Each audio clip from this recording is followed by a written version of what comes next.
This video features images and content which are unsuitable for all audiences, as the film Batman Under the Red Hood is ranked as PG-13 and viewer discretion is advised. Under the Red Hood is one of my favourite Batman movies for a variety of different reasons. Stunning voice acting from Bruce Greenwood, Jensen Ackles, John DiMaggio and Neil Patrick Harris is only amplified by a superb script, excellent animation and a phenomenal score by Christopher Drake, who's worked on several Batman titles. If you've never seen Under the Red Hood, I strongly advise watching it before watching the rest of this video because it's going to be spoiler heavy, trust me. The film begins by showing one, at least in my opinion, of the darkest scenes in Batman. John DiMaggio's Joker is stripped down to the twisted core as he mercilessly beats Robin with a crowbar. I did say this was violent, right? The act, whilst being incredibly brutal and thuggish, is a side which I'd never really before associated with the Joker, at least at the time when I watched the film, and yet this voice and the words are those of a cultured man.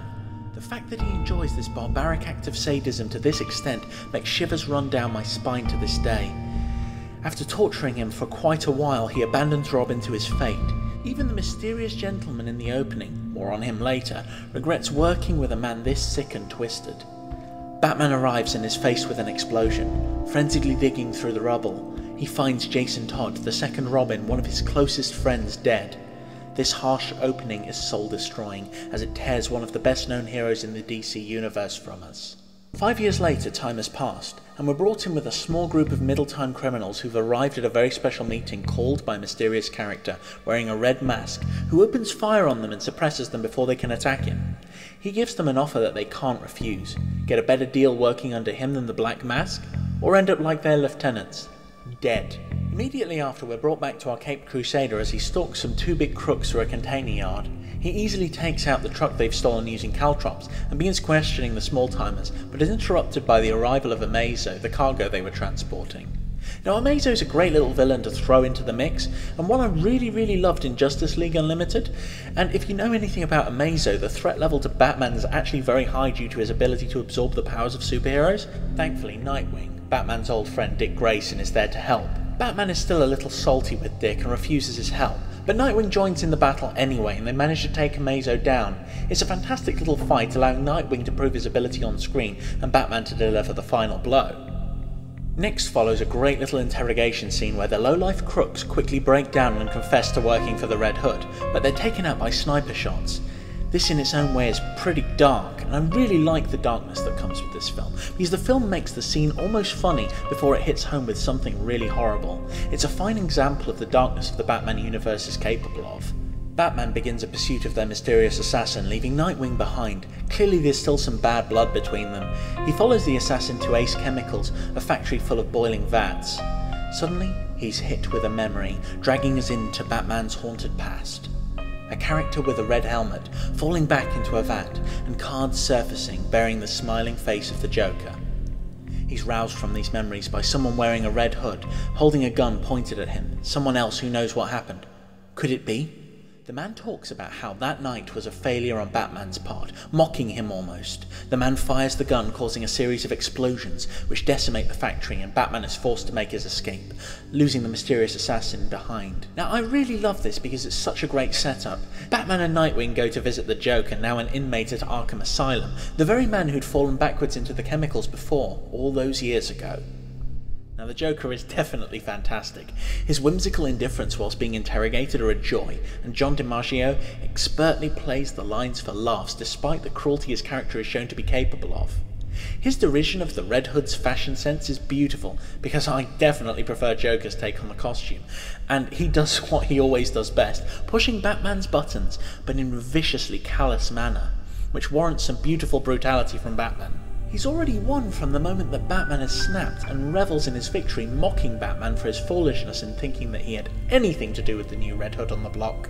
Now, Batman movies never disappoint in terms of the sheer amount of plot going on. We're now taken to the Black Mask, whose goons the Red Hood has usurped, whose Amazo has been busted, the Amazo he was going to sell for a lovely profit. Black Mask is angry, absolutely livid, and Wade Williams pulls it off beautifully. His secretary's indifferent calm is absolutely hilarious, which really makes the scene shine to me, and she has not one iota of fear when it comes to him, even though he's clearly ready to murder someone. There's some great comedy in this scene, even though it's really dark. Batman's listening into them on a bugging device, but so is the Red Hood, which is a subtle indicator that he has access to Batman's technology, a hint at his true identity which is revealed later on in the film. Before we can blink, Red Hood is hijacking a helicopter, but Batman and Nightwing are there to get in the way. Batman is still being very evasive about working with Nightwing, but it's become apparent that their teamwork is getting back on track with the good old days, and this is something that Batman actually needs at this point. A fantastic chase sequence ensues with Batman and Nightwing gaining on the Red Hood, in which he manages to elude capture fantastically, impressing both Nightwing and Batman. One of the things I really enjoy in this movie is that it takes the time to analyse the Red Hood's escape, as Batman and Nightwing go back over it through Batman's footage that he recorded the night before.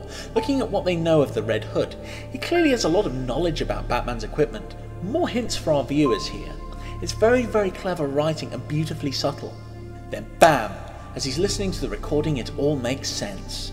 Now Batman's next flashback takes us back to when he was working with Robin as a kid, taking out the Riddler in his droogs, then flash forwards slightly into the future of that past as a grown-up Robin and he take out some drug dealers. But as Robin grows, so does a darkness within him. His need for justice goes beyond the necessary, at least in Batman's eyes, and we see problems reflected in the container in which Robin's costume is stored, as we shoot back to reality.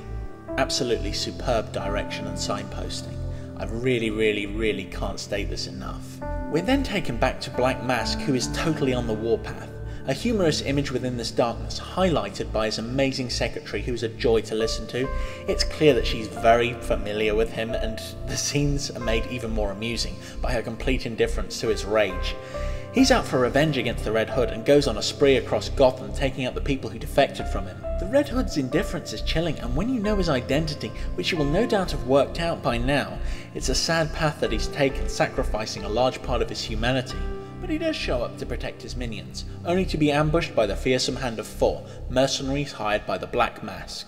As skilled as he is, the Hood soon finds himself overpowered and outmatched, but his ace in the hole arrives in the form of Batman, something the Red Hood has been banking on.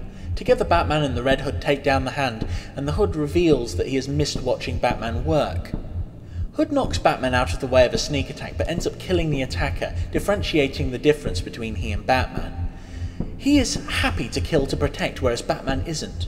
Batman offers to help him. It's not too late, but the Hood disagrees and vanishes into a cloud of smoke.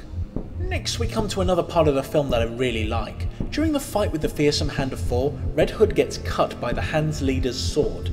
Batman proceeds to do a forensic analysis of the blood. He has his suspicions, however being Batman he needs to make absolutely sure. His suspicions are confirmed. The Red Hood is indeed his old sidekick Robin. Meanwhile, Black Mask is going crazier and crazier. Using his minions as human punching bags, it's clear he's really annoyed with everything, even his secretary, who he calls an idiot. Suddenly he's being lined up by the Hood, and he pegs it out of the room, secretary in hot pursuit. Get it? Finally, Mask realises that it's out of his control, and he decides to turn up the heat. Back to the hard-hitting nature of the film. Black Mask's men are breaking into Arkham to pick up our old friend the Joker, who's well aware that they're coming for him. A security guard is killed when it's completely unnecessary, fully cementing that Black Mask is still a bad guy, even though up till now he's been comic relief. Now that his goons are killers, the game has changed slightly. Now Batman does the unthinkable and digs up Robin. He has to be absolutely sure it's a latex puppet, causing him to become angry at himself for his carelessness. He could have saved Robin from becoming this monster who now terrorizes Gotham. As for the monster that Robin's become, the Black Mask asks the Joker, now freed from Arkham, to take care of his little problem. The Joker executes all of his guards within mere seconds and makes some demands of the Black Mask for some basic equipment and goons, which the Black Mask accepts readily, although he is a little unhappy with the Joker. Then we're back to Batman. The mysterious gentleman I mentioned earlier, who was working with the Joker to begin with, turns out to be Ra's al Ghul, the leader of the League of Assassins and one of Batman's longtime enemies. He is very cultured and entertains Batman rather than making things difficult. Ra's al explains his reasoning behind hiring the Joker, a distraction to get Batman out of the way, which inadvertently led to Robin's demise, something he personally regrets. Ra's al planned to bring back the Boy Wonder using a secret of his long-lasting life, the Lazarus Pool. Sadly, Jason returned to life a broken being, and Ra's al's intentions, though good, have unfortunately created a monster. Batman takes his responsibility seriously and decides to go after Jason. It's the only thing he can do. It's the right thing to do. Then we're brought into the Joker's twisted little plan. Simple, brutal and cold. He's gathered up all the defectors who turned on the Black Mask and is preparing them for a barbecue, and not the kind you bring your grandparents to. This is the kind of barbecue with ropes and gasoline and your next door neighbour who practices his drums at 2 AM in the morning. I am coming for you, Kenny, but... Sorry. But as the Joker is the Joker, he's gone above the call of duty and thrown the Black Mask and his secretary in there too, for the lols. Suddenly, Red Hood is there and the Joker asks him to hold on while he fumbles with a lighter that just won't light, which is mildly amusing. And this is something that I really like, as it not only adds a beautiful amount of tension to the scene whilst being funny in its own right, but it also looks as though things were meant to go a lot differently from the Joker's perspective, and makes the entire scene a very rare and entertaining concept. Now, most of the times we expect the Joker plays to go beautifully and everything to work fabulously for him, at least until it goes wrong and Batman stops him, but this time it's not the case. Suddenly he stops fumbling and begins his theatrics as the Red Hood reveals that meeting the Joker was his goal. Finally he lights the lighter and drops it in, and everything was, as always, just an act. Only he's thwarted by Batman, but a little unexpected twist later and the Joker finds himself in a role reversal from earlier on in the film. We have two men, one crowbar, and the foreshadowing is ominous as Joker's face drops. We can feel that he knows what's going to happen. Knowing that the Red Hood is Robin at this point, and seeing what he has become is very, very hard. Joker quizzes the Red Hood on who he is, but it's there in his voice. He suspects to the point where he believes. He doesn't want to know. He wants to know he's right. He wants to feed off the man he's broken and corrupted. He wants it, not as evidence, but as a confession, so he knows he's created this monster, for a fact. He bravely tries to play with the Hood, but it's fading fast as his life is beaten out of him. Batman, however, has arrived. Back when we first met Robin, the memories fade as he turns to face his former friend who engages him in combat. Batman chases the Hood to the rooftops where they fight, Batarang versus Knife. Jason demasks Batman and removes his helmet. The old friends talk. Whilst they both want peace for the city, their philosophies are so fundamentally different that the only thing they can do is fight. Despite the dramatic music and the context, it's a sad thing to watch because both of them believe that what they're doing is right, and they both believe in protecting the innocent. They just have different ideologies. But then the darkness returns. Jason cannot believe that Batman has allowed the Joker, such a twisted and horrible creature, to exist, whose existence causes more and more deaths and suffering with every moment he breathes. The Joker tries to make fun of this situation, despite the hideous danger he's in. Making either Batman or Robin hurt him or kill him at this point would simply be another victory. Then Robin brings it all up. How could you let him live after all of this? Is it so hard to kill this monster, to save everyone he will murder, to protect the families he will blight with tragedy? But then we see the darkness within Batman as he explains how easy it would be to wipe the Joker's smile off the face of the earth. Jason still doesn't understand. His emotions are still raw, but Batman understands himself very well, to the very core of his being. He knows that if he resorts to murder, he will only do it again, and again, and again, that he will become a monster himself. Jason gives Batman a choice, throws him a gun. All he has to do is stand back and just let the Joker die by Jason's hand. Or he can shoot Jason. Quite the choice, and such a bleak one to have to make. Batman drops the gun and walks away. Jason, overcome with emotion, shoots at his old friend, only to have Batman dodge and clog his gun with a batarang, causing the next bullet to explode within the barrel, injuring Robin. The Joker takes advantage of the fact Batman has accidentally walked into a trap and tries to pin him down so that they will all die in the explosion, as bombs set to timers will go off. Batman manages to take him down with a well-earned punch, and the bombs go off. Batman is left to bring Joker back to Arkham, and Jason is nowhere to be found. All Batman can do is think about everything. Alfred offers to remove Jason's costume, considering the circumstances.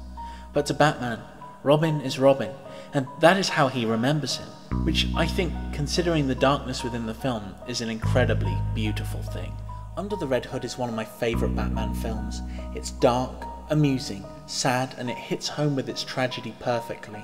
It shows us a brief glimmer into the darker parts of the DC universe, and we're left wondering, what's next?